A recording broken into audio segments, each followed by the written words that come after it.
नमस्कार दोस्तों, मैं हूं मनीष त्रिपाठी पीएससी फोरम से। आप सभी को रामनवमी और हनुमान जयंती की हार्दिक बधाइयां। ये बहुत ही उचित समय है एक इम्पॉर्टेंट न्यूज़ कवर करने का, राम वन गमन पथ।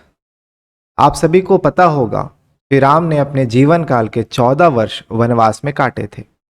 इन 14 वर्षों में उन्होंने अयोध्या से लेकर के श्रीलंका तक की दूरी तय की थी और ऐसा माना जाता है कि 14 वर्षों में से 10 वर्ष तक वे दंडकारण्य के जंगल में रहे थे।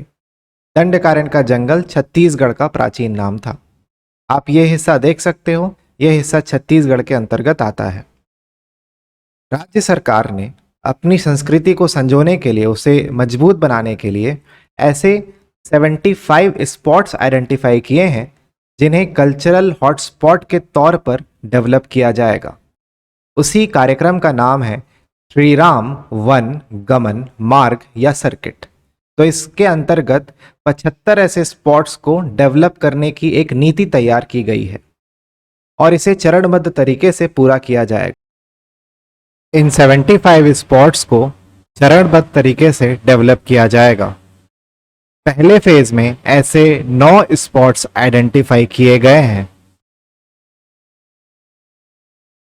स्पॉट है सीतामढ़ी हरचौका। सीतामढ़ी हरचौका के थ्रू ही छत्तीसगढ़ में श्री राम ने प्रवेश किया था और ऐसा माना जाता है कि यहाँ पर सीता माता की दिव्य रसोई है। अगली जो जगह है वह है रामगढ़।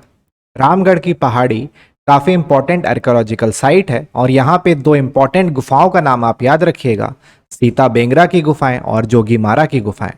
सीता बेंगरा की गुफाओं में ऐसा माना जाता है कि सीता माता यहाँ रुकी थी और उन्हीं के नाम पे यहाँ पे एक सीता कुंड भी है।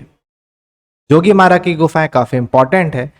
किंवदंतियों के अनुसार श्री राम जी ने जोगी का वेश धारण कर इस गुफा में प्रवेश किया था, इसीलिए गुफा का नाम जोगी मारा पड़ा है। और इन्हीं गुफाओं में मेघदूत की रचना की थी कालिदास ने। और आगे यदि हम बढ़ते हैं तो जो अगला स्पॉट है वो है शिवरी नारायण। शिवरी नारायण 2 शब्दों से मिलकर बना है, सबरी और नारायण। आप सभी जानते होंगे कि माता सबरी ने अपने जूठे बेर श्री राम को खिलाए थे और ये उनकी साधना का एक प्रतीक है और इसी जगह पर ये घटना हुई थी। तो इस जगह का नाम याद रखिएगा, शिवरी नारायण। और ये एक बहुत इंपॉर्टेंट पिलग्रिमेज सेंटर है। इसके अलावा ये त्रिवेणी संगम है जहाँ पे महानदी, शिवनाथ नदी और जोंक नदी का संगम होता है। अगली जगह है तुरतुरिया। ये चौथा स्पॉट है और तुरतुरिया आश्रम है वाल्मीकि जी का। यहाँ पर बालमदेही नदी जब पर्वतों से गिरती है तो तुर तुर की आवाज आती है, इसलिए इसका नाम पड़ा तुरतुरिया। अगली जगह है चंद्रखुरी। ये 5th स्पॉट है राम वन गमन पथ का। चंद्रखुरी कौशल्या माता का जन्मस्थल है और यही कारण है कि श्री राम जी का ननिहाल कहा जाता है छत्तीसगढ़ को।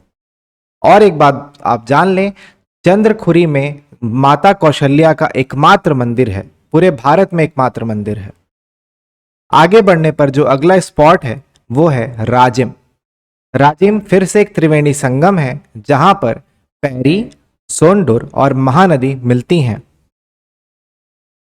और यहीं पर श्री राम जी ने अपने कुल देव शिव जी की आराधना की थी और उसका प्रतीक है यहाँ पे बनाया हुआ मंदिर, कुलेश्वर महाराज का मंदिर। और आगे बढ़ने पर जो अगली जगह है वह है सिहावा। सिहावा एक घने जंगल में स्थित है और यह धमतरी जिले में है, घने जंगलों के बीच में है। नदियों का अच्छा खासा नेटवर्क है और इसीलिए पुराने समय में यहाँ पर ऋषि मुनियों ने अपना आश्रम बनाया था। तो यह जगह ऋषि मुनियों के आश्रम के लिए काफी प्रचलित है। यहाँ पर अंगिरा ऋषि का आश्रम, अगस्त्य ऋषि का आश्रम, सरभंज ऋषि का आश्रम और गौतम ऋषि का आश्रम है। इन्हीं आश्रमों में श्री राम ने शरण ली थी जब वो सीता माता की खोज में निकले थे। जो अगली जगह है वह बस्तर जिले में है, जगदलपुर, और यहाँ पर चित्रकूट है। याद रखिएगा, जो स्पॉट है वो है चित्रकूट। और चित्रकूट में ही श्री राम जी की भक्ति से प्रसन्न होकर शिव और पार्वती ने उन्हें अपने दर्शन दिए थे। तो यह भी इंपॉर्टेंट जगह है राम वन गमन पथ की। जो अंतिम जगह है जो कि सुकमा जिले में है वो है रामाराम, और रामाराम में श्री राम जी के पद चिन्ह भी मिले हैं। तो ये हैं 9 स्पॉट्स जिन्हें आइडेंटिफाई किया गया है फर्स्ट फेज डेवलपमेंट के लिए राम वन गमन पथ सर्किट परियोजना के अंदर।